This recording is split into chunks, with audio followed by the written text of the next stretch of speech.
On a cold November night of 1858, the chapel at Rosewood did not sound like a place of prayer.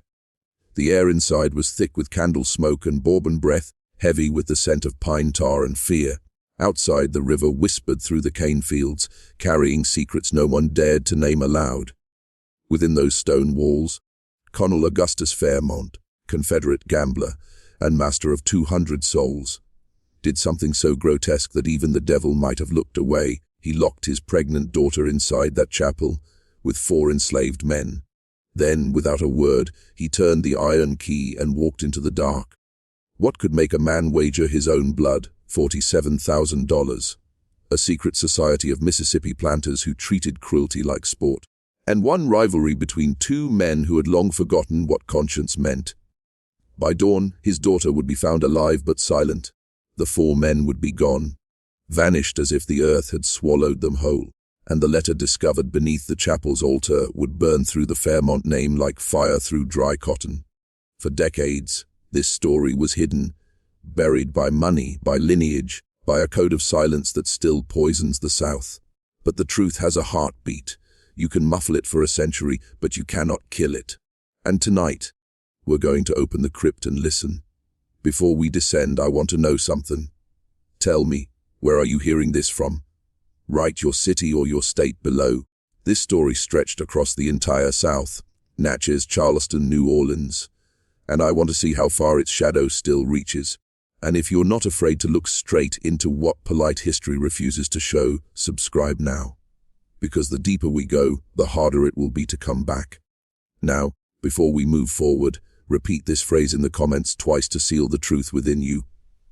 I see what hides behind the gates, and I will not look away.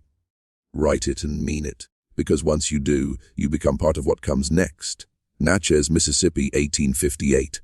A town polished in white columns and wrought. Cotton money dripped from every porch rail, every corseted conversation, every polished shoe that crushed a soul beneath it. To outsiders, it was civilization's jewel of the South. But to those who lived beneath its beauty, it was a machine built from blood. And at the heart of that machine stood Colonel Augustus Fairmont. He had built Rosewood Hall 16 years earlier, 12 acres of marble and misery, funded by his first wife's Virginia inheritance and maintained by the sweat of those who would never see freedom. 200 enslaved people worked his land, raised his horses, polished his legacy. By 53, the colonel was silver-haired, bourbon-soaked, and drowning in debts hidden behind etiquette and charm. His daughter Elizabeth was 24 that autumn, 5 months pregnant, married to a man already vanished westward, leaving only rumors behind him. Some whispered the wedding was payment for her father's gambling debt. Others said it was punishment for her defiance. The truth was simpler and crueler. Elizabeth had always been her father's most valuable asset, a bargaining chip shaped like a daughter. But even chips learn to move when the hand that holds them begins to shake. Elizabeth had been watching, waiting, writing in a small journal hidden beneath the floorboards of her bedroom. In her delicate handwriting were observations sharper than any blade. Hay believes the world bends to his name. He does not see the rock beneath his own foundation. The 4 men her father would soon name, Samuel, Joshua, Marcus, and Isaac, were not chosen at random. They were the strongest, the most trusted, the ones who made his world function. Men who carried skill, dignity, and rage like embers beneath ash. Samuel the carpenter, who built the colonel's stables and coffins alike. Joshua the blacksmith, who forged the very locks that would soon imprison him. Marcus the horse trainer, who understood silence better than language. And Isaac the preacher, whose Sunday sermons taught courage wrapped in scripture. These men were the pillars that held Rosewood upright. And the colonel, in his arrogance, believed he could make them part of his wager, proof that even faith and fatherhood could be bought, twisted, and paraded before his peers. But he miscalculated, because what was about to begin beneath the Magnolia Club's smoke-filled ceiling wasn't a game. It was a curse. They called it the Magnolia Club, a society of Mississippi's richest men who met beneath the fragrance of magnolia blossoms and the stench of corruption. To outsiders, it was a gentleman's circle. To insiders, it was a theater of cruelty, a place where fortunes were gambled, oaths were broken, and humanity was a stake on the table. That night, The colonel entered the club with a smile that didn't reach his eyes. The air was heavy with cigar smoke and the low murmur of men who had forgotten God. Crystal glasses clinked as laughter floated through the room, sharp as broken glass. Every seat was filled by someone who thought himself untouchable. Planters, bankers, judges, all bound by the same sin they believed power was eternal. At the far end of the room, under the oil painting of Jefferson Davis, sat Judge Henry Crowell, the club's host and the colonel's oldest rival. The man who had taken his contracts, his respect, and nearly his land. Crowell leaned back in his chair, his smile smug. "Fairmont," he drawled, "I heard Rosewood's debts have reached the ears of New Orleans. How does it feel to watch your name bleed?" The laughter that followed was low and cruel. The colonel didn't flinch. He poured himself another drink, amber fire trembling in his hand. "Names don't bleed, Henry," he said. "Men do." The room quieted. Crowell raised an eyebrow. "Then show us. You've lost every game you've played. What's left to wager?" The colonel's gaze drifted to the window, where lightning crawled across the night sky. Then he looked back, and his voice dropped into something almost inhuman. "Faith," he said. "I'll wager faith itself." The men stared, waiting for the meaning, and then, slowly, he laid it bare. He would lock 4 of his strongest enslaved men inside the Rosewood chapel, with his own daughter. He would leave them through the night. If she survived untouched, he would earn forgiveness of his debts, and Rosewood would remain his. If not, his land, his title, and his legacy would all belong to Crowell. A silence followed so deep it seemed to crush the air itself. Then came the laughter, uneasy, disbelieving, but real. Crowell rose, intrigued. "And what will stop them from taking what every man wants?" The colonel's smile returned, thin and cruel. "Fear," he whispered. "They fear me more than God." The wager was sealed, signed on parchment, witnessed by men who thought themselves kings. Outside, thunder rolled across the river as if the heavens themselves recoiled. None of them knew that by sunrise, every soul in that chapel would be marked, by guilt, by vengeance, or by death. It was the kind of night that seemed carved from sin. The moon was swollen and red, hanging low above the cane fields like a bloodshot eye refusing to close.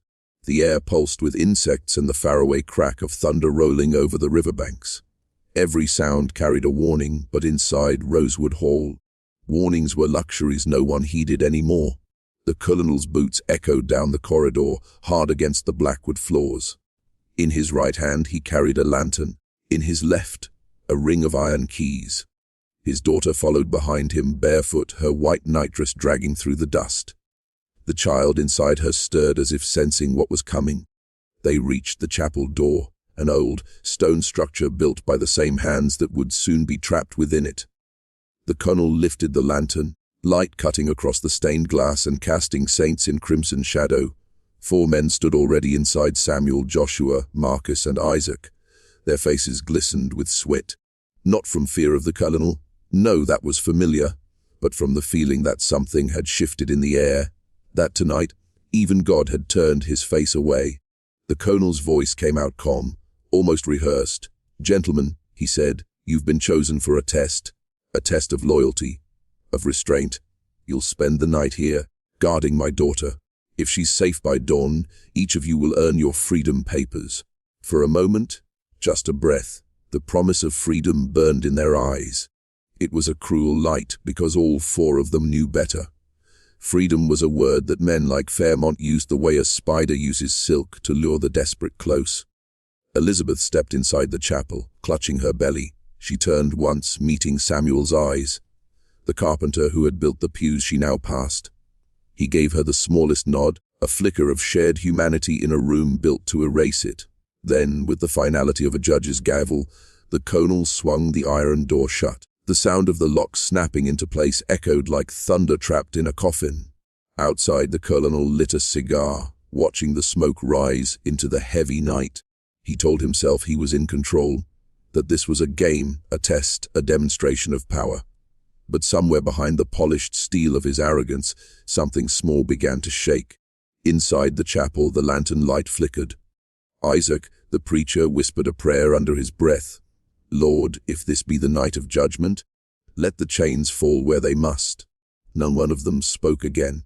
Only the river murmured through the darkness, whispering to the earth what it already knew, that before sunrise, one world would end and another would begin.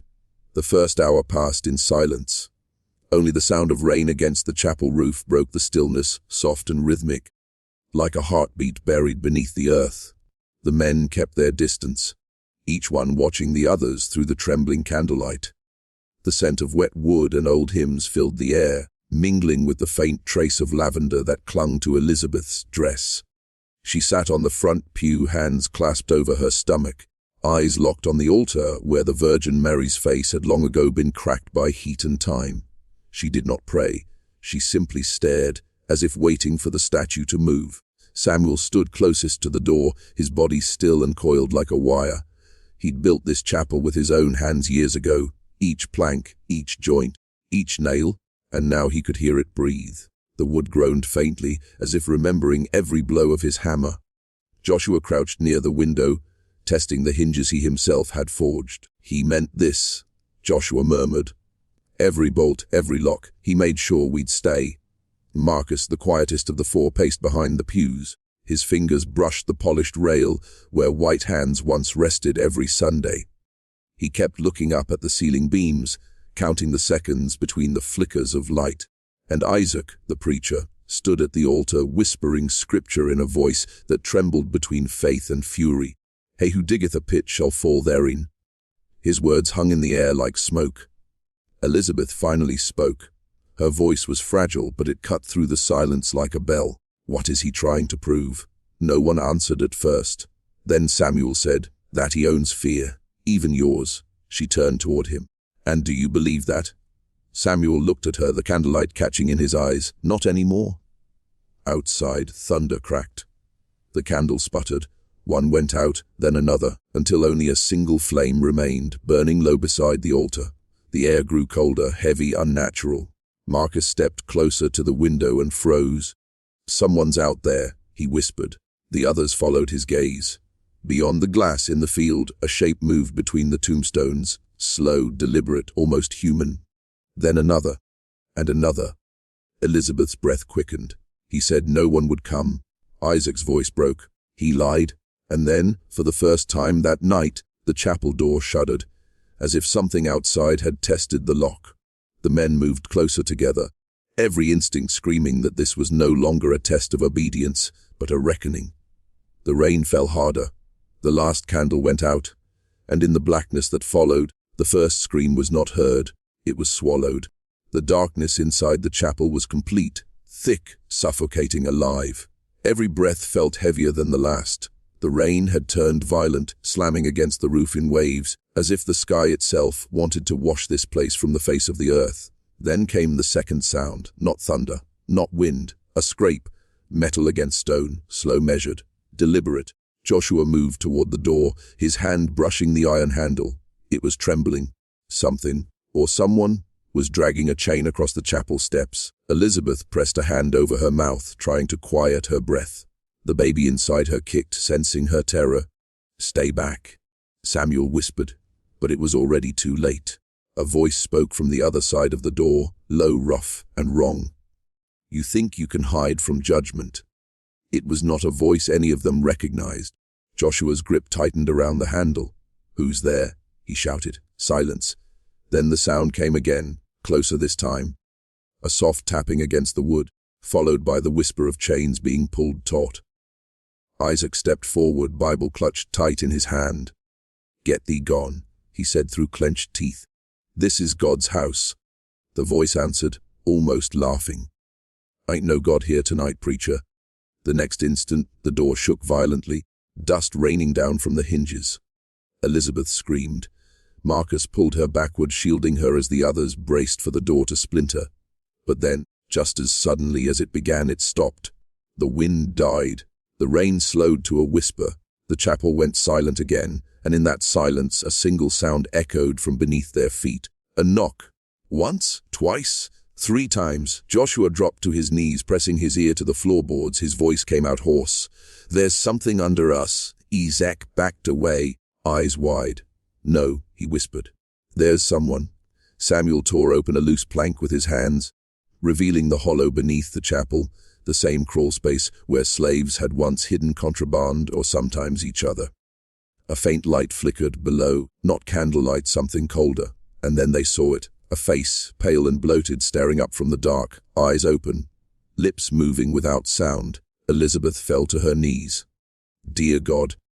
But there was no prayer strong enough for what she saw, because that face was her husband's, the same man who had vanished months ago, the man her father swore had run off west. Only now his body was beneath her father's chapel. The realization spread through the room like poison. The colonel's wager wasn't about faith or loyalty or restraint. It was about covering what he had already buried. And above them, through the storm, a bell began to ring from the old plantation tower. Once, twice, each toll announcing the beginning of something no soul at Rosewood would survive. The bell tolled again, deep, metallic, merciless. Each strike rolled across the land like thunder wrapped in iron. It hadn't rung in years, not for prayer, not for death, only for one thing: judgment. Inside the chapel, the sound seemed to vibrate through the walls themselves, rattling the glass in the stained windows and stirring the dust from the rafters. Elizabeth pressed her hands to her ears, but she could still feel it in her bones. The tower bell, she whispered. He's the only one who can ring it. Through the slit in the shutters, lightning flashed, and for a brief, blinding instant, they saw him, the colonel, standing in the rain, face turned upward toward the sky, cigar glowing red in the dark. His coat clung to his shoulders like a shroud. He wasn't ringing the bell himself. He was watching it swing on its own, as if unseen hands were pulling the rope. Isaac stumbled backward, Bible clutched to his chest. He's lost his soul, he muttered. Lord have mercy, that man's made covenant with something unholy. Joshua stared at him. No, he said quietly. He didn't lose it. He sold it. The men crowded around the broken floorboards again, staring down into the hollow beneath the chapel. The face was still there, Elizabeth's husband, but now his eyes had rolled upward, and his mouth had opened. The whispering had grown louder, though the lips no longer moved. Samuel leaned closer. The sound wasn't speech. It was breath, ragged, rhythmic and wrong, like something trying to remember how to live. Marcus suddenly looked up, panic flashing in his eyes. The air's changing, he said. You feel that? The candles that had burned out began to hiss and flicker back to life, each one igniting with a pale blue flame. Their light crawled across the chapel walls, revealing faint words carved into the wood, words no one had noticed before. 4 must stand, 1 must fall. The blood must circle back. Elizabeth's breath caught. What does that mean? Isaac's voice trembled. It means this wasn't a wager at all. It's a ritual. The colonel had locked them in not to prove loyalty or restraint, but to complete a ceremony. The bell tolled again, louder this time. The windows shook. Cracks spidered up the chapel walls. And then, over the sound of the storm, came something worse. Footsteps. Not from outside. From beneath them. They watched in horror as the earth under the floorboards began to shift, boards bowing upward, as if something was pushing from below. Samuel reached for the lantern, moved back. But it was too late. The floor gave way in a roar of splintering wood and screaming wind. Elizabeth was thrown against the altar, the baby inside her kicking violently. Samuel and Joshua grabbed her, pulling her away from the widening hole. And out of that black, wet earth, something began to rise. A shape covered in mud and blood and chains. Not her husband. Not anymore. The hole in the chapel floor gaped like a wound, and from its depths came the stench of rot and wet soil, sweet, metallic, unbearable. The lantern swung wildly in Samuel's hand, throwing slashes of light across the boards as something moved below. The shape that rose was not fully man anymore, its skin pale as river clay veins black with decay. Chains still clung to its wrists, rusted links grinding against bone. Its chest heaved once, twice, and a sound escaped its throat. Not a scream, not a word, but something caught between the two. Elizabeth clung to the pew, tears streaking through the dust on her face. That's him, she whispered. That's William. Her voice broke. He's still breathing. Isaac stepped forward despite his shaking legs. That thing breathes, but it ain't living. He raised his Bible, the pages trembling in his hand. Colonels brought something unclean into God's house. The creature turned its head toward the sound of his voice, eyes rolling white. Then, with an impossible strength, it pulled itself upward, chains dragging against the floor. Joshua and Marcus rushed to bar the opening, pushing the altar across the boards. The wood screeched, but the thing below pushed harder, groaning, clawing, pulling itself into the world that had buried it. Outside, the bell still tolled. One strike for every sin the colonel had sown into the earth. And he stood in the storm, watching the chapel's windows glow blue from within, rain streaking down his face like tears, but he did not move to stop it. He only whispered to himself, "Let the reckoning come." Inside, Samuel grabbed Elizabeth by the arm. "We need to get you out, now." He ran to the window, slamming his shoulder into the shutters. They didn't budge. The iron locks Joshua had forged held strong, too strong. Every escape they'd built with their own hands had become a prison under the colonel's design. Then came a voice, hoarse, gurgling, from the pit. Elizabeth. It was her husband's voice, but twisted, stretched through agony. "He made me," she froze. "What did he make you do?" The creature's mouth opened wider than a man's should, and the words came like air forced through water. "Blood for name, blood for freedom." And then it lunged. The altar splintered. Isaac fell backward, shouting scripture that dissolved into screams. Joshua grabbed a rusted cross from the wall and swung it down, striking the thing's skull. It reeled but didn't fall. The chains lashed outward, catching Marcus's leg and yanking him to the ground. Samuel dragged Elizabeth behind the pulpit. "Don't look," he whispered. But she did. She saw Marcus pulled into the pit, disappearing into the dark, his screams swallowed by earth. And above them the bell finally stopped. The silence that followed was worse than any sound. Elizabeth's breathing came fast, ragged. Her hands pressed against her stomach. Blood was blooming through her nightdress. The baby was coming, and the colonel's ritual was not yet finished. The chapel had gone still, except for the ragged breathing of the survivors. Rain hammered the roof like a warning that no one above would answer. The air reeked of blood and earth. The pit still smoked faintly, as if the ground itself was exhaling the memory of the dead. Samuel knelt beside Elizabeth, his hands slick with sweat and dirt. Her face was pale, her eyes wide but unfocused. The pain came in waves that seemed to shake the floorboards themselves. "It's too early," she gasped. "Samuel, it's too early?" Isaac, bleeding from a wound across his arm, dropped to his knees beside her. His voice cracked as he whispered, "The Lord gives and the Lord takes. But tonight, he ain't the one taking."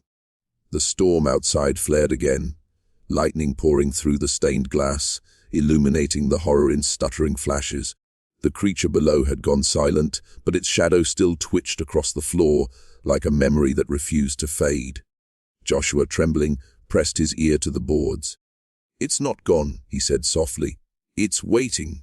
Elizabeth screamed again, clutching her belly. Samuel ripped his sleeve, trying to make a blanket. "Hold on, Lizzie," he said, his voice shaking. "You just breathe."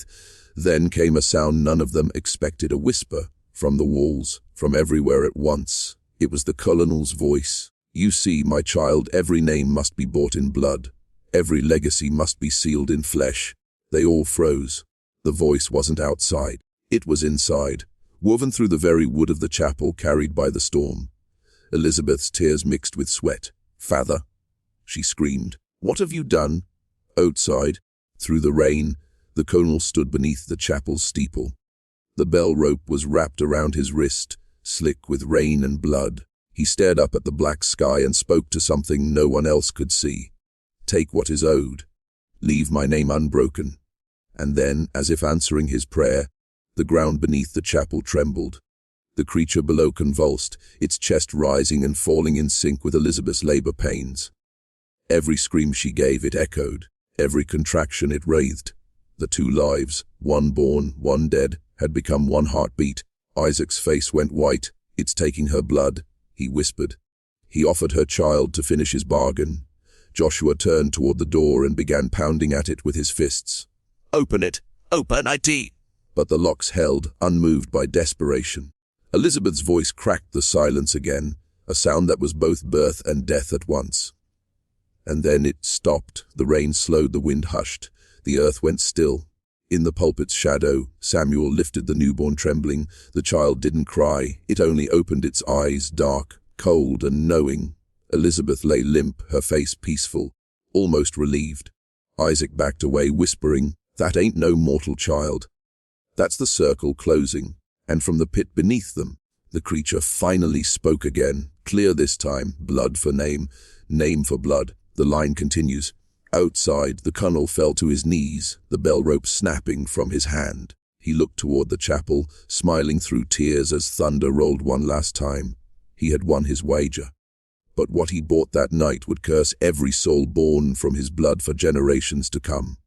When dawn came, it came slow, hesitant like light afraid to touch what night had done. The storm had passed, leaving the fields drenched and silent. The magnolia trees bent low, their blossoms bruised and dripping, their roots blackened by the flood. Colonel Augustus Fairmont stood alone outside the chapel. His hat was gone, his coat soaked through, his hands shaking as if from fever. Smoke still curled from the building's chimney, though no fire burned inside. The bell rope lay at his feet, torn and blood-stained. He stepped forward. The door hung open now, though he could not remember unlocking it. Inside, the chapel was unrecognizable. The pews were splintered, the altar split in two. The air was thick with the scent of iron and candle wax. Flies had already begun to gather. 4 bodies lay where faith had failed. Joshua slumped against the window frame, his neck twisted unnaturally. Isaac sprawled near the altar, Bible clutched so tightly that his fingernails had torn. Marcus's body was gone, only a trail of drag marks leading back to the pit. And Samuel, his most loyal hand, knelt upright against the wall, eyes still open, face turned toward the door as if he'd been waiting for the colonel to return. Elizabeth lay in the center of the chapel, her white dress soaked crimson. In her arms rested the child, alive, silent, staring upward with eyes too dark for mourning. The colonel fell to his knees beside her, unable to breathe. "Elizabeth," he whispered, "my girl." Her face was calm, almost smiling, as though death had been a mercy. He touched her hand. It was still warm. But when he tried to take the child from her arms, the infant blinked once, and its lips curled into something that wasn't quite human. For a moment, the colonel thought he saw another face flash across its tiny features, his own. Older, decayed, smiling back at him. He stumbled backward, choking on disbelief. No, this isn't. From beneath the floorboards came a faint rattle of chains, the same rhythm as a heartbeat, and then a whisper. The blood must circle back. The colonel staggered out of the chapel into the pale morning light, clutching his chest. The sun had risen, but it brought no warmth. Behind him, the bell tolled once more, no wind, no hand to move it. The sound followed him all the way back to Rosewood Hall. For the rest of his life, it never stopped. Neighbors would later say they heard him talking to the walls, pacing his corridors at night, calling out to ghosts no one else could see. The child grew fast, too fast, and with every year that passed, its eyes looked less like its mother's and more like his own. The Rosewood lineage survived, but every Fairmont born afterward carried the same mark, eyes black as pitch, and a heart that beat with 2 rhythms, one of the living and one of the buried. The colonel's wager had given him victory, but it chained his blood to death itself. And long after his mansion burned to the ground, locals still swore that when the wind crawls through the cane fields, you can hear that chapel bell ringing faintly in the distance. Counting the deaths of the dead, time moved, but Rosewood never did. The soil itself seemed to remember. Every spring, the magnolia trees bloomed white, then turned black by midsummer, as if the roots were still drinking from the blood beneath the chapel. By the 1870s, locals called the estate the wager ground. Travelers avoided the road past it, claiming to hear a child crying just before dawn, and a man's voice begging for forgiveness from something that could not die. After the colonel's death, the property passed to his grandson Thomas Fairmont. But Thomas carried something darker than inheritance. He carried memory. He said he dreamed in someone else's voice, that he saw the chapel every time he closed his eyes. In those dreams, his mother Elizabeth would appear, her lips moving silently as she tried to speak. The boy would wake up with words written across his palms in dried blood, letters forming phrases he couldn't read. Neighbors pitied the Fairmont heir. They said his madness was born from loneliness. But the servants whispered otherwise. They said the colonel's sin had soaked into the ground, that the dead hadn't gone anywhere, they'd just changed form. They said the four men had never left that chapel, that their souls were bound to the land as watchers, waiting for something to complete what began that night. By 1878, the plantation house was decaying. The walls wept with damp. The chapel's door warped shut as if sealing something in. A traveling preacher who visited claimed the place was possessed by unfinished confessions. He lasted one night before fleeing at sunrise, face grey and hands shaking. When asked what he'd seen, he only muttered, "The child is still there." The child. That was what haunted them all. The one Elizabeth died protecting. No records named him. But in every Fairmont generation, a son was born with eyes so dark they reflected no light. Some said they were blessed, others said cursed. Every one of them met violent ends. And through it all, the ledger from the Magnolia Club remained missing. Rumor said it was hidden somewhere within the chapel walls. A record of every sin that bought the South's illusion of gentility. Some claimed the pages could summon the dead to bear witness against the living. Others said burning it would end the curse forever.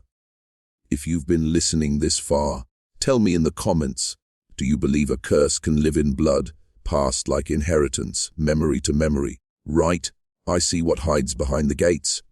Twice below to seal this truth within you. Because the story of Rosewood isn't over, it never was.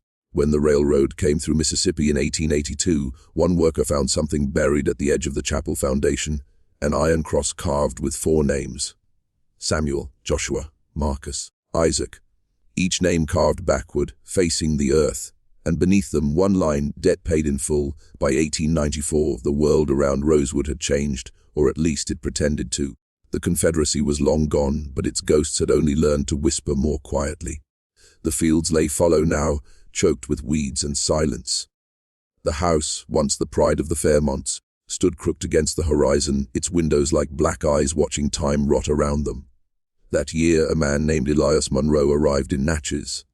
A historian by trade, a skeptic by heart, and a thief by necessity. He claimed to be researching the social clubs of the Antebellum South, but the locals said he came hunting for something older, something buried with sin and sealed with a signature. The Magnolia Club ledger. For months, Elias combed through county archives and auction records. Every mention of the Fairmont family was soaked in scandal debts, missing servants, unexplained fires, and the whispered word curse. But one document changed everything. A faded plantation inventory listing, 4 craftsmen held in private trust, marked for special debt settlement. The description matched the 4 men from that stormy night. Then, one humid evening in July, Elias found himself drawn to the ruins of Rosewood Hall. He had heard the locals' warnings that no bird sang within a mile of the estate, that even insects avoided the chapel's air. But Elias did not believe in hauntings. He believed in proof. The chapel's door was swollen shut with age. He pried it open with a crowbar, the wood splitting with a scream. Inside, the air was cold, unnaturally cold. Dust floated like ash. The altar was gone, but beneath where it had once stood lay a small cavity in the stone floor, sealed with wax. Elias broke it open. Inside was a book, bound in cracked leather, edges blackened by fire and sealed with a brass clasp shaped like a magnolia bloom. The pages inside were brittle, but the ink, the ink still shone like wet oil. Each entry began with a name and a wager. Augustus Fairmont, one daughter's hand for the sum of $40,000.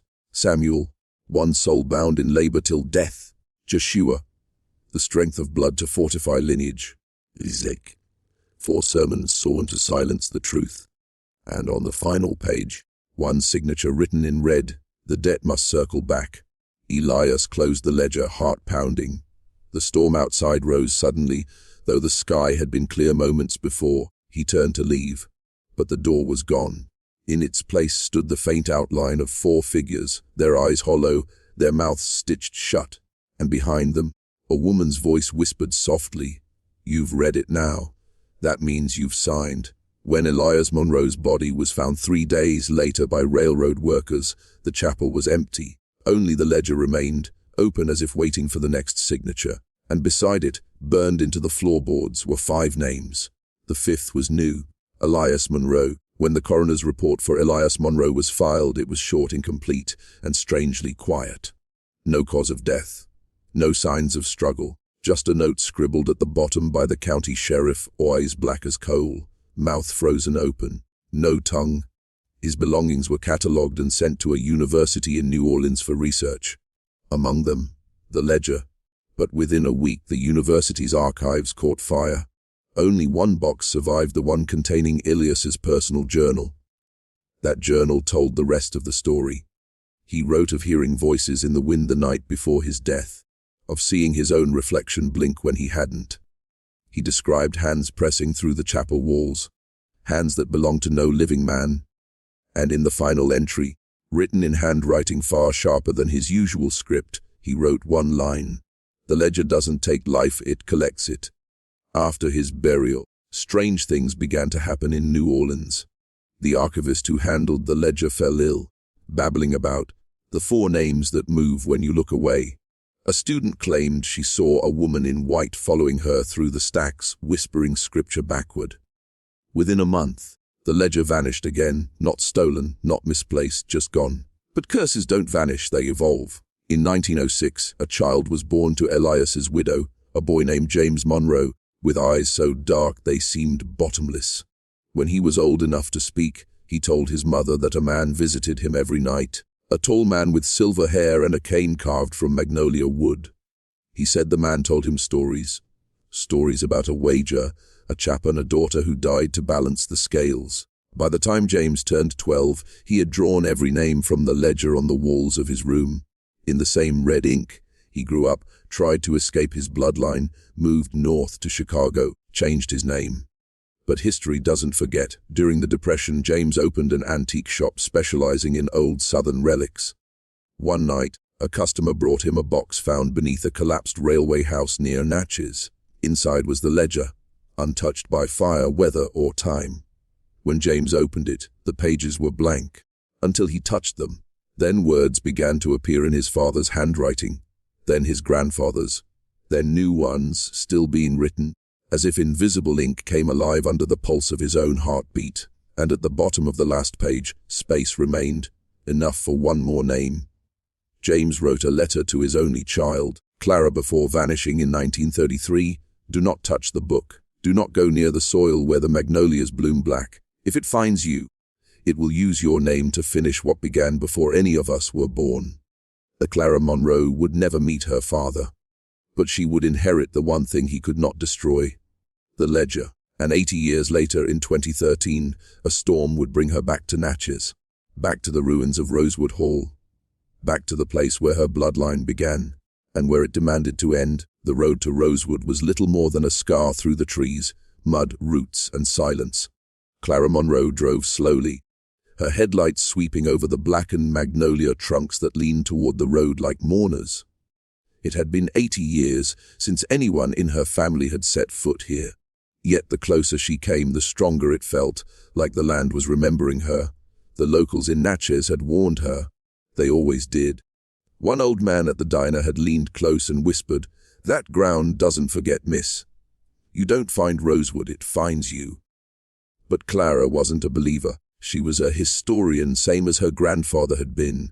Her mission was simple: finish the research Elias Monroe had started, uncover the truth behind the Magnolia Club, and finally end the rumors of her family's curse. The ruins appeared out of the fog just before dawn. The mansion's bones still stood. Columns cracked, windows shattered, ivy strangling what remained. The chapel, though smaller, was eerily intact. Its steeple leaned at a sharp angle, like a broken finger pointing toward heaven. Clara stepped out of the car, the air thick and damp. The first thing she noticed was the smell: metal, soil, and something older, something that made the hair on her arms rise. Inside the chapel, time had stopped. The pews were gone, but the altar remained, rebuilt from what looked like newer wood. On it lay a single object wrapped in cloth, the shape unmistakable: a book. Her breath caught. The ledger. When she touched it, the cloth disintegrated like ash. The leather was cold, the brass clasp unbroken. She opened it. Every page was blank, until she whispered her name. The letters crawled onto the parchment like worms rising after rain. They formed words she couldn't understand at first, then clearer, sharper. The blood must circle back.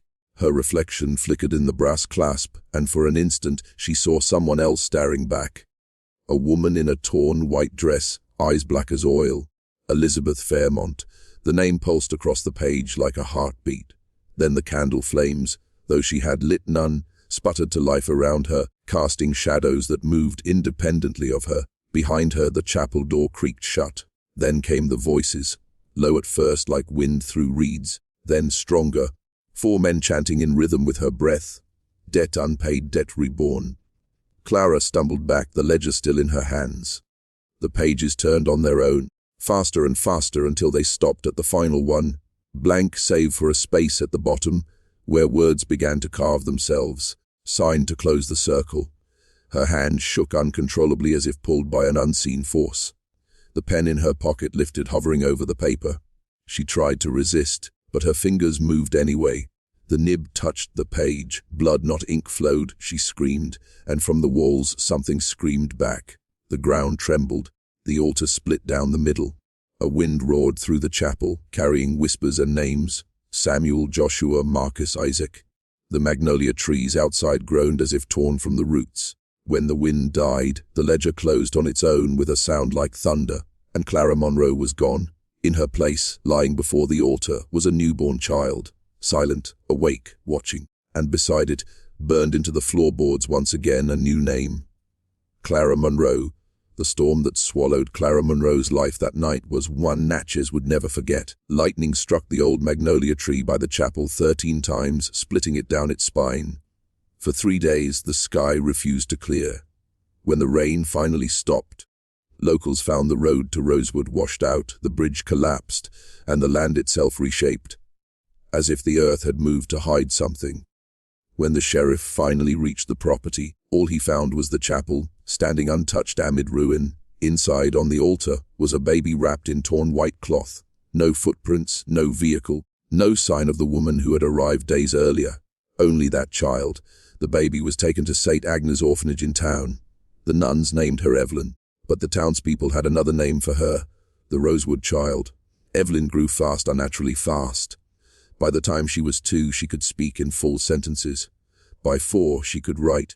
Her handwriting matched her great-grandfather's journals. And sometimes, when she played alone, she would hum old hymns no one had sung in a century.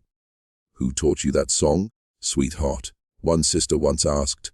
Evelyn had smiled sweetly and said, "The lady in the white dress." No one at St. Agnes slept that night. Strange things followed the girl. Candles flickered when she laughed. Mirrors fogged when she cried. Once a visiting priest tried to bless her. His crucifix snapped clean in half. After that, they stopped trying to pray for her. By the time Evelyn was 12, she had become an urban legend. Teenagers dared each other to visit the chapel on Halloween, claiming they'd seen her reflection in the windows, grown and watching. And every few years someone would disappear near Rosewood's ruins. Always around her birthday, always when the magnolias turned black again. One reporter from Baton Rouge, Daniel Hayes, decided to expose the myth. He interviewed Evelyn, then a quiet 16-year-old living with a foster family miles away from town. She seemed ordinary, polite, soft-spoken. But when he asked about the ledger, her demeanor changed. "Don't talk about it," she said softly. "Why not?" he pressed. "Because it's listening." Daniel laughed it off, until he developed his audio recordings later that night. Every time Evelyn spoke, a second voice whispered beneath hers. A man's, repeating the same phrase again and again. The blood must circle back. 2 weeks later, Daniel Hayes vanished. His car was found outside Rosewood. Inside the chapel on the altar lay a cassette tape labeled Final Draft. The tape contained only static until the last 30 seconds, when a child's voice spoke clearly. "Tell them I'm home now." After that, the townspeople sealed the road to Rosewood entirely. But even now, when storms roll through Mississippi, truckers swear they see lights flickering between the trees, lanterns moving in slow procession like a funeral that never ends. And if you listen closely, you can still hear the chapel bell, counting, always counting, because the bloodline hasn't ended. Evelyn still walks, and somewhere in a house no one claims, a magnolia tree grows through the floorboards. its roots black as ink, its blossoms pale as bone, and beneath it sits the ledger, open once more, waiting for the next name. Years passed. The world outside Rosewood forgot, or at least pretended to. New highways carved through the south, new cities rose on old graves, and progress buried the past beneath glass and asphalt. But history doesn't die, it just changes its disguise. By 2023, the legend of the Rosewood child had become a digital ghost story. Teenagers on YouTube whispered about her. TikTok filters claimed to show her reflection in mirrors. True crime podcasts debated whether Evelyn Monroe was a murderer, a myth, or something worse. But the truth was simpler and far more terrifying. Evelyn was still alive. She lived under another name now, Evelyn Clark, a historian working quietly at a restoration firm that specialized in antebellum archives. Her specialty, Southern plantation ledgers. Her hands, once those of a child left in a chapel, now traced the very ink that had damned her family generations before. The company had been hired to restore a new acquisition from a private collector, a burned, brass-bound book rumored to have survived a dozen fires. When Evelyn saw it, her breath stopped. The Magnolia Club ledger. The brass clasp had corroded, but she didn't need to open it to know what waited inside. The cover seemed to pulse under her fingertips. A faint smell of magnolia blossoms filled the air. Sweet, decaying. Her co-workers joked about it. "It's like it's alive," one laughed. Evelyn didn't answer. She just smiled, faintly. That night, long after the others had gone, she unlocked the archive room. The security cameras flickered and died as she carried the ledger to her desk. Thunder rolled over the city as she opened it for the first time in decades. The pages were blank again. Then slowly words bled to the surface. "Welcome home, Evelyn." The lights went out. The air grew cold. And for a moment she thought she smelled candles, smoke, and then she heard it. The sound of boots on wooden floors. 4 sets. Moving in rhythm, closer, closer, until the shadows around her deepened into shapes. Samuel, Joshua, Marcus, Isaac, the 4 who began it all. They stood around her, silent as the grave, eyes like hollow coals. And behind them, a woman in white. Elizabeth Fairmont. Evelyn rose to her feet, tears sliding down her face. "It's over," she whispered. But Elizabeth only shook her head. "It ends when the debt is balanced. When what was taken is given back." The book's pages turned wildly, stopping at one entry that hadn't existed before. Evelyn Monroe, keeper of the circle. Below it, a blank line. Elizabeth stepped forward. Her voice was a whisper and a prayer. "You have carried the blood long enough. The circle must close, not with vengeance, but with choice." Evelyn's hands trembled.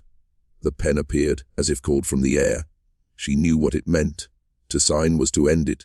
But to end it meant her life, her lineage, everything. Outside, lightning split the sky. The magnolia trees that lined the old road to Rosewood shuddered and bloomed black.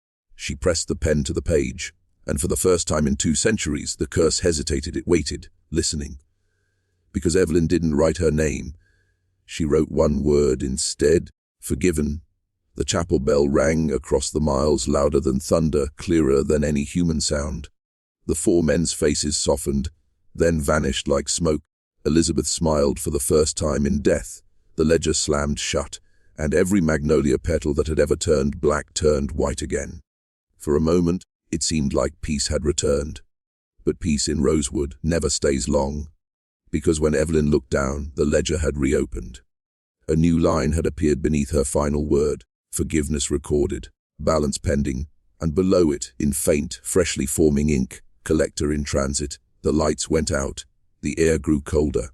And somewhere far away, in a house that hadn't stood for 100 years, the chapel bell began to ring again. The storm that rolled through Natchez that night wasn't on any forecast. No radar caught it. No meteorologist mentioned it. It came from nowhere, a wall of black clouds that rose from the horizon like the earth itself, exhaled something ancient. Evelyn Monroe, or what remained of her, stood in the archive's basement as the last light flickered and died. The air tasted metallic, and in the darkness, she heard a slow, deliberate sound, a cane tapping across the floorboards. Tap, tap, tap. The smell came first: magnolia, bourbon, and old smoke. Then the voice, calm and southern, polished like glass yet hollow as a grave. "It's been some time, hasn't it, Miss Fairmont?" The shadows bent, folding into the shape of a man in a cream linen suit. His hair was silver, his smile sharp, his presence wrong. He looked alive, but his eyes, they were bottomless, the color of wet ash. Evelyn didn't need to ask his name. She already knew. Colonel Augustus Fairmont, the founder, the sinner, the gambler who began it all. He tipped his hat, eyes glinting like candlelight. I always said debts find their way home. You've done well to keep mine alive. Evelyn's breath caught. You're dead. He smiled wider. Child, death's just another form of ownership. He circled her, cane tapping rhythmically, the same pattern that had haunted Rosewood for generations. You tried forgiveness. Admirable. But this ledger doesn't deal in mercy. It's not a book of sin. It's a contract. The Magnolia Club wasn't gambling money, my dear. It was gambling souls. He stopped in front of her. The light of a single flickering candle revealed the truth. His shadow didn't match his shape. It stretched wider, taller, splitting at the edges like four silhouettes overlapping. Samuel, Joshua, Marcus, Isaac, all bound within him. They thought they cursed me, he said softly, but I turned their faith into currency. Every name, every drop of blood fed the circle. And you, Evelyn, you're the last page. Evelyn clenched her fists. Then I'll end it. Fairmont laughed, a sound like cracking wood. End it. You are it. The ledger opened on its own, glowing faintly. The ink moved like veins, crawling toward her. You wrote forgiven, he said. So now you'll collect. You'll walk the earth as I did, bound, unseen, gathering the debts of those who believe sin can be erased. You'll be the hand that closes the circle, not breaks it. Evelyn's voice trembled. I won't. You already have. The ink reached her feet, climbing her skin, blackening her veins. Her eyes darkened, not with fear, but with understanding. For generations, the ledger had been fed by pain, guilt, and vengeance. But Evelyn saw the truth in that moment. The curse wasn't about punishment. It was about continuation. The collector wasn't one man or one ghost. It was the idea of debt itself, the ancient belief that suffering must always be paid in kind. The colonel stepped back into the shadows, his smile fading. When they whisper my name, they'll whisper yours beside it. Lightning shattered the windows. The candle extinguished. When the lights returned hours later, the ledger lay closed on the floor. Evelyn was gone.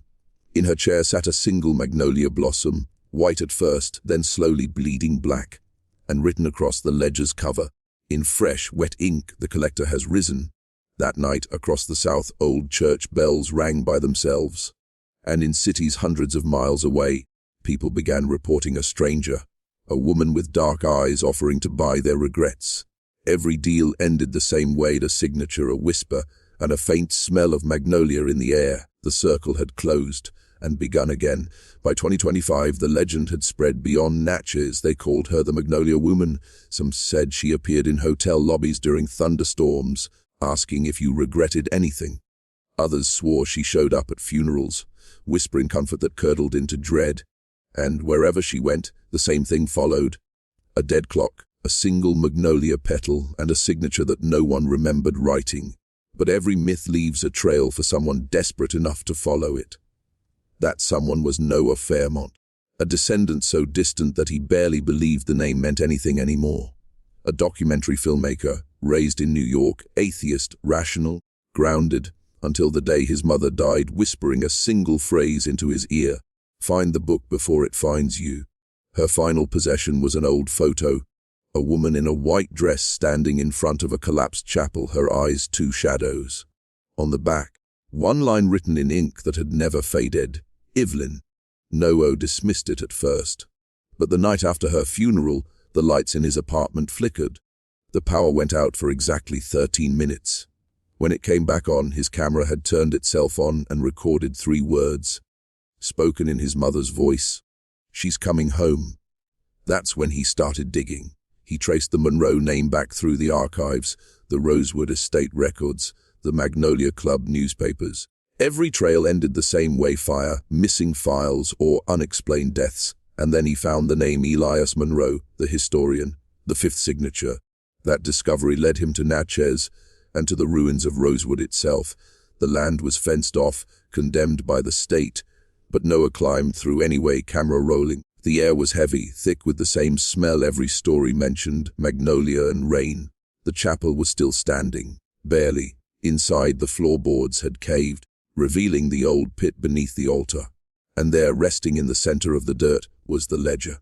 Untouched, waiting. Noah picked it up. His camera flickered again. This time, showing not the chapel, but another place entirely, a grand hall filled with smoke and laughter. Men in linen suits and blood-stained gloves. The Magnolia Club. And in the center of them, the colonel raising a glass. To the house that never loses. Noah stumbled back, terrified, but the vision didn't fade, it shifted. Now the figures were looking at him. Their faces melted, reforming into people he recognized, his ancestors, every Fairmont, every Monroe, their eyes black as pitch. "Finish it," they whispered. "Balance the debt." The ledger opened in his hands. The pages glowed, names shifting, rearranging, until one space appeared at the bottom. Noah Fairmont, the last debt. He knew what it meant. If he signed, the curse would continue through him. But if he destroyed it, he looked around. The chapel shuddered. The magnolia tree outside bent in the storm, its petals turning darker by the second. From the shadows she appeared, evil in her white dress soaked in rain, her eyes like ink. "It's too late," she said softly. "It's always too late." But Noah didn't run. He tore the pages from the ledger and threw them into the pit. The storm howled louder. Evelyn screamed, not in anger, but in grief. "You can't destroy what was written in blood." He lit a match. "Then let's see if fire remembers." The flames caught instantly, white and blinding. The ledger burned, the pit collapsing in on itself as the chapel roof gave way. The magnolia tree outside erupted in fire, its blossoms turning to ash. And for the first time in 2 centuries, the chapel bell rang backwards, as if time itself was rewinding.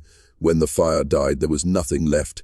No ledger, no Evelyn, no, just silence. And on the wind, faint as a prayer, dead paid in full, but in the ashes something glowed, a single magnolia seed, black as coal unburned. It pulsed once, alive, because nothing in Rosewood ever truly dies. It just waits for new hands to hold it. The ruins of Rosewood were fenced off, sealed, and eventually forgotten. The land was deemed toxic, heavy metals in the soil, unstable foundation, unfit for rebuilding. Officially, it was just another southern ghost town. Unofficially, the locals knew better. They called it the ground that breathes, and sometimes at night they swore they could smell magnolias in bloom, even in winter. But what no one knew was this. In the ashes beneath the chapel, something had survived. A single seed, small, black. Unburned, it didn't sprout right away, it waited. Because evil, true evil, doesn't rush. It listens, it learns, it adapts. 5 years later, 2030, a company called Fairmont Heritage Restoration broke ground on the site, promising to turn Rosewood into a luxury retreat, a place for reflection, renewal, and rebirth. They called it Magnolia Ridge. The press ate it up. The logo, a white magnolia with one black petal. Among the team was Dr. Clara Evans, a botanist specializing in plant resurrection, a new field blending DNA reconstruction and soil memory studies. She was brilliant, skeptical, and obsessed with her new discovery, a strange seed found deep beneath the old chapel foundations. "It's impossible," she told her team. "The carbon structure is unlike anything I've seen. It's not fossilized, it's preserved." They laughed it off, of course. Science didn't deal in curses. But at night, when Clara stayed late in the lab, she heard things, the sound of pages turning, the faint ringing of a church bell, and sometimes the smell, Magnolia Bourbon rain. She catalogued the seed under one name, specimen E17, E for Evelyn. 3 weeks later, it sprouted, without water, without light. The stem grew pale and waxy, curling upward like it was searching for something unseen. The leaves came next, white, soft, and fragrant. But when she touched one, she flinched. Because the leaf was warm, it had a pulse. The camera in her lab caught it, the moment the flower bloomed. The petals spread, revealing not a pistil or stamen, but an eye. Human, blinking. That night, the computers in her lab turned on by themselves. Across every monitor, words began to appear, line by line, as if typed by invisible hands. DBT, KNODIE. ITODNI, she ANNGS farm. Clara backed away, trembling. The seed pulsed again, faster now, heartbeat syncing with hers. And then came the whisper soft as breath, "You've woken me." The lights flickered. The reflection in the glass wasn't her own anymore. It was Evelyn's, eyes black as midnight, smiling faintly. "You burned the book," Evelyn whispered. "But you planted the story," Clara screamed, and the flower bloomed wider, spilling ink across the lab table, the same ink that once filled the ledger. It spread like roots, crawling up walls, across screens, into circuits. The next morning, Fairmont Heritage's entire data network was corrupted. Files replaced with scanned pages of a single book, the Ledger of Rosewood, and at the bottom of every page, a new signature. Dr. Clara Evans. The company buried the incident, of course. They blamed a cyber attack, but employees started quitting, claiming their screens showed their names written in ink. Some said they saw a woman in white walking the construction site. Others swore they heard church bells from nowhere. By the end of that year, Magnolia Ridge was abandoned. But the magnolias, they kept growing. And in every bloom, if you looked close enough, you could see something staring back, waiting, because the debt had evolved. The ledger was now digital. And belief, in stories, in fear, in memory, was the new currency. The collector had returned. And this time, she was everywhere. It began as a rumor, a TikTok filter, a Reddit thread, a YouTube short claiming to show the cursed Magnolia code, a clip no longer than 15 seconds, a close-up of a flower blooming in reverse, petals folding into darkness, a faint whisper underneath the music. "Do you regret anything?" Those who watched it long enough reported the same thing. Their screens froze for exactly 7 seconds. Then a faint black stain appeared at the corner of the display, shaped like a petal. No matter how many times they wiped it, it came back. Some dismissed it as marketing. Others said it was just an ARG, a viral game for a new horror series. But then, accounts started disappearing. Hard drives corrupted. Phones that wouldn't turn off. And across the world, people began receiving strange emails. Blank except for a single image, a magnolia flower, half white, half black. Below it, one line written in perfect digital serif. "The debt follows belief." Inside a dim apartment in New Orleans, Evelyn Fairmont's ledger had found its new form, stored in the code of every repost, every download, every whisper of the name Rosewood. Every time someone shared the story, they weren't spreading entertainment, they were spreading inheritance. Because the curse no longer needed pages, it needed attention. The collector had adapted to the age of information, feeding not on blood, but on clicks, on views, on the small, invisible rituals people performed without thinking. A replay, a comment, a whisper of curiosity. Every digital interaction was a modern signature. Every viewer became a page in the new ledger. By 2031, the myth had evolved into what experts called the Magnolia signal, a data pattern appearing across social media platforms at random intervals. A series of corrupted audio files hidden inside trending videos. If played backward, it always revealed the same voice, soft, southern, calm. You can't delete a story once it's believed. Entire forums shut down after users began hearing that voice even when offline.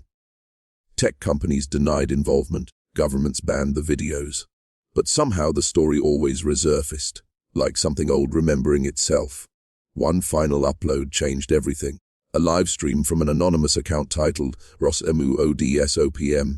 Viewers said the screen showed a dark forest, magnolia blossoms glowing faintly under the moonlight. The camera walked slowly toward a figure in white standing among the trees. She turned. Her eyes were black.